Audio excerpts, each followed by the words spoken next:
চীনের president Xi Jinping এর সঙ্গে সাক্ষাৎ করতে বেইজিং সফরে এসেছিলেন রুশ প্রেসিডেন্ট ভ্লাদিমির পুতিন ও মার্কিন প্রেসিডেন্ট ডোনাল্ড ট্রাম্প।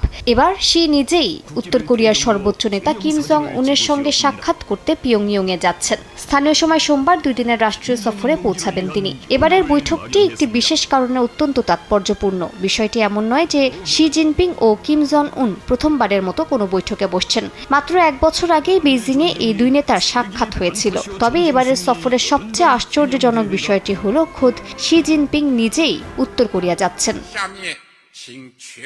চীনের প্রেসিডেন্ট 2019 সালের পর থেকে আর পিয়ংইয়ং সফরে যাননি। আল জাজিরার এক প্রতিবেদন অনুযায়ী সাম্প্রতিক বছরগুলোতে শি নিজের বিদেশ সফর একেবারেই কমিয়ে এনেছেন। এশিয়া সোসাইটির তথ্য অনুযায়ী 2013 থেকে 2019 সালের মধ্যে শি জিনপিং বছরে গড়ে প্রায় 14টি বিদেশ সফর করতেন, কিন্তু 2022 থেকে 2025 সালের মধ্যে তা কমে বছরে মাত্র 6টিতে দাঁড়ায়। এর আগে 2020 সালে করোনা মহামারীর ধাক্কা সামলাতে গিয়ে তিনি মাত্র একবার বিদেশ সফর করেন, আর 2021 সালে একবারও বিদেশ সফর করেননি। আল জাজিরাকে বিশ্লেষকরা জানান, শি জিনপিং এর এবারের এই আকস্মিক সফরের পেছনে মূল কারণ হতে পারে রাশিয়ার সঙ্গে উত্তর কোরিয়ার ক্রমবর্ধমান সম্পর্ক নিয়ে চীনের উদ্বেগ।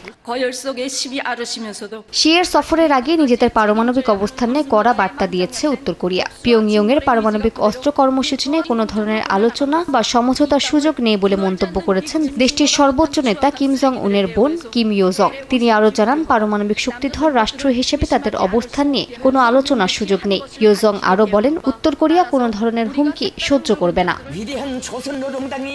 চীনা প্রেসিডেন্ট শি জিনপিং এর পিয়ংইয়ং সফরের আগে সামরিক শক্তি বাড়ানোর বার্তা দিয়েছেন দেশটির সর্বোচ্চ নেতা কিম জং উন। দেশটির ক্ষেপণাস্ত্র উৎপাদন ক্ষমতা আগামী 5 বছরে 2.5 গুণ বাড়ানোর নির্দেশ দিয়েছেন তিনি। মালিহা সুহরওয়ার্দী, সময় সংবাদ।